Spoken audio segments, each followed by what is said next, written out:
linggo nanti kan.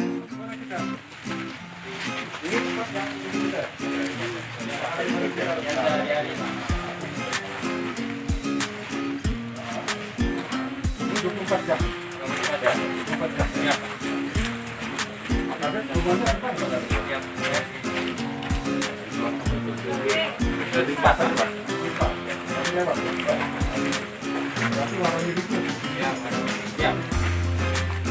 Kades yang lain?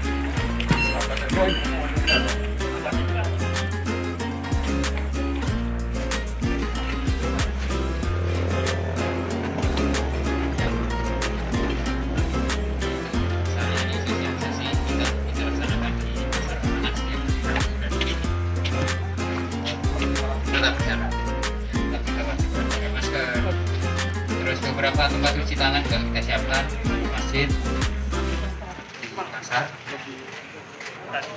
seperti ini, ya. Kabupaten dan juga para dinas perhubungan, ya, dan siapa lagi banyak saya lihat ini yang ada di mobil rombongan PU, ada juga untuk melihat memantau exit tol kita. Nah, ini termasuk enggak ini nanti jalan sini? Tidak ya, yang di jalan sana ya, yang ini. Oke, ya yang ininya enggak, tapi yang di situnya ya, di poros tadinya terus sampai ke Kemang, ke Mataram. Mudah-mudahan tahun ini infonya ini akan segera dibangunkan. Berarti apik jalan kita, alhamdulillah. Ya. Jadi Bapak Ibu hadirin sekalian, saya ingin menyampaikan dalam kunjungan kita ini untuk melihat, memantau tiga yang kita lihat. Pertama kita lihat sekaligus melihat kondisi jalan yang tentunya jalan ini akan dibangun dua dari sisi APBD dan APBN sekaligus untuk melebarkan menjadi exit tol untuk ini ruas Lubuk Siberut sampai ke daerah Mataram. Itu insya Allah tahun ini sudah mulai bergawi, ya. Dan kedua kita ingin melihat, memantau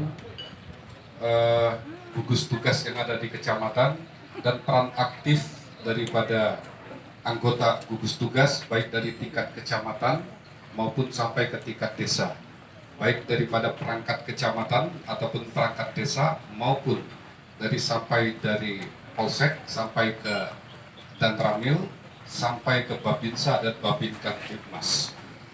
Kalau secara laporan alhamdulillah ini untuk Masuji Raya berjalan dengan sangat baik. Berarti ini apa?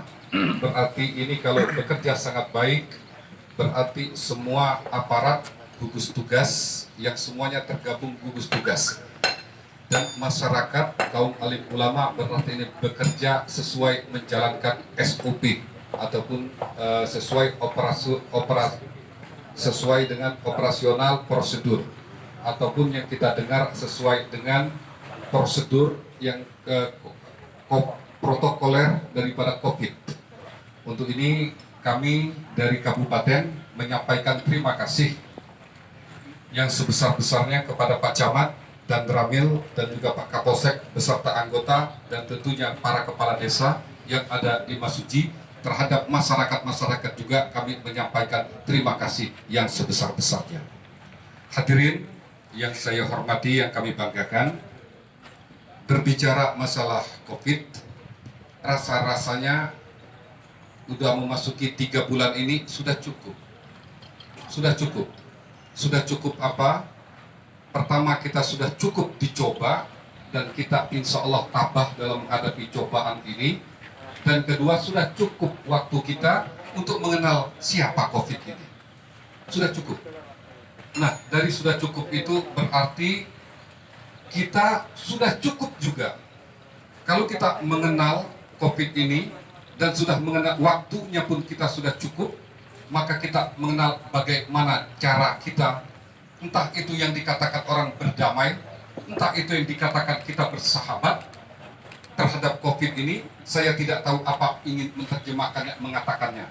Tapi setidak-tidaknya kita semua sudah tahu tentang COVID ini. Pertama, COVID ini berbahaya, tapi memang tidak langsung mematikan. Ya, dia bisa mematikan ketika terjangkit dengan orang yang mempunyai penyakit akut. Seperti penyakit akut adalah TBC ataupun tumor paru-paru, infeksi paru-paru, ataupun ada penyakit bawaan jantung, darah tinggi, ataupun ginjal, ataupun kita penyakit daripada kencing manis, gula istilahnya, ataupun penyakit-penyakit bawaan kita hepatitis, ataupun penyakit yang dalam yang akut. Ini yang menyebabkan kematian tingkat tingginya gitu. Nah, dari situ tentunya kita mewaspadai. Dan penyakit ini bisa kita terjangkit, kita positif, tapi kita tidak ada gejalanya. Tidak ada gejala. Kita merasa sehat. Kita tidak ada perubahan apa-apa di diri kita. Tetapi sesungguhnya COVID ini ada di diri kita. Makanya kita harus tahu itu. Nah, kalau ini kita tahu itu, berarti kita pasti waspada. Langkah-langkah yang namanya itu protokol COVID harus kita jalankan, ya.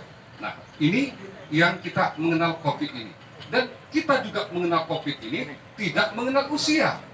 Mau anak bayi, orang hamil, orang tua, orang muda, semuanya ini kena terhadap virus daripada COVID ini. Nah, ini yang kita kenal. Nah, kenal masa inkubasinya 14 hari. Nah, dari kita mengenal ini, kita senantiasa waspada dalam hal COVID ini. Nah, untuk ini, saya terutama untuk memberikan semangat kepada petugas COVID-19, ya, agar kita semua adalah petugas-petugas, jangan pernah takut, jangan pernah khawatir dengan COVID ini. Katakan pada diri kita, bahwa kita sudah kena COVID. Ini bukannya diumumkan kita kena, bukan, mau ya bukan. Tapi untuk semangat kita. Semangat kita katakan, anggap diri kita kena COVID. Maka kalau kita kena COVID, maka kita tidak mau menularkan orang tua kita. Maka kita tidak mau menularkan anak kita. Maka kita tidak menularkan istri kita. Ataupun suami kita. Maka kita tidak mau menularkan sahabat kita. Maka kita tidak mau menularkan daripada orang-orang mitra kita. Kita menganggap diri kita positif. Berarti kita tidak mau menularkan ini. Dengan cara bagaimana? Itulah tadi dengan protokol COVID kita jalankan. Yaitu pertama, kita menjaga distancing. Nah, ini kita kurang menjalankan distancing ini. Jaga jarak. Itu, ya, jaga jarak. Tapi mudah-mudahan kita ini negatif semua. Jadi tidak terjaga. Amin. Ya, itu. Kita menjaga jarak. Ya, itu yang pertama. Menjaga jarak ini apa? Berarti kita tidak menghadiri kerumunan. Kita tidak melakukan kegiatan yang melibatkan daripada perkumpulan, pertemuan, massa yang besar. Gitu ya. Itu yang pertama. Yang kedua, kita menjaga kebersihan. Seperti ini SOP-nya sudah benar. Bahwa di sini ada sabun, ya, ada air, ada keran, ada disinfektan di sana, ada pengukur tubuh. Ini kita adalah untuk menjaga kebersihan kita. Ini sudah benar. Kita pertama kita ada menjaga jarak, menghindari kerumunan, keramaian. Terus yang kedua kita melakukan kebersihan, dan yang keempat kita tentunya ini menjaga stamina tubuh kita. Dengan cara bagaimana kita menjaga stamina tubuh kita? Yaitu makan yang teratur, makan yang bergizi, dan makan tentunya yang bervitamin. Minum yang cukup. Dan ini menjaga stamina. Dan kegiatan kita harus rutin. Tidak boleh kita ini menang dewek di kamar. Kalau kita menang dewek ini di kamar, mumet. Ya, kalau mumet itu penyakit ini, wong segalanya datang ke jero tubuh kita ini. Nggih. Nah, kalau dari situ tiga ini. Nah, kalau kita menganggap diri kita kena semua masyarakat juga menganggap, wah saya juga kena, saya tidak menularkan orang, berarti selesai COVID itu. Mohon izin Bapak Bupati yang kami hormati, Bapak Dandim, Bapak Nomor, Bapak Kapolres, Bapak Wakil Bupati, dan Bapak Ibu para PD, dan Bapak Ibu para masyarakat Mengindah. Baik, kami dari Dinas Pertanahan menyampaikan sedikit Bapak laporan bahwa sejak bulan Januari kami sudah melakukan pendataan terhadap 1.099 bidang tanah yang rencananya akan dijadikan sebagai rencana pelebaran jalan untuk exit tol atau jalan menuju pintu tol. Di 1.099 bidang ini melewati 8 desa. 5 desa itu melalui Kecamatan Jaya dan 3 desa di Kecamatan Jaya. Salah satu dukungan masyarakat yang sudah kami lakukan dari 3 desa di Kecamatan Raya ini khususnya, bahwa 3 desa ini mendukung rencana pemerintah daerah untuk menjadikan jalan ini menjadi jalan exit tol dengan mereka merelakan menghibahkan tanahnya Pak untuk tidak diganti rugi. Akan tetapi untuk tanam tumbuh dan bangunannya akan tetap dinilai. Dan untuk di Kecamatan Lengkuing Jaya kemarin kami sudah selesai melaksanakan konsultasi publik atau sosialisasi dengan mengadakan bekerjasama dengan bapak-bapak kepala desa dan juga didukung oleh dari Intercam dari Polres Oki dengan social distancing, protokol COVID-19 dan dari hasil yang dilaksanakan di Kecamatan Lengkuing Jaya semuanya juga penting dari rencana ini Bapak Bupati bahwa rencananya di tahun 2020 ini rencana untuk pengadaan tanahnya sendiri sudah diperkirakan di tahun ini selesai untuk pengadaan tanahnya dan insya Allah dengan dukungan dari pemerintah pusat melalui balai besar dan BU ini pelaksanaannya bisa dilaksanakan di tahun depan paling lambat mungkin di bulan April. Jadi fisiknya belum. Kalau proses ininya saja. Iya Pak, proses pengadaannya. Lama Pak. Saya ini waktu rapat-rapat itu mereka bilang tahun ini sudah dibangun. Siap Pak. Iya.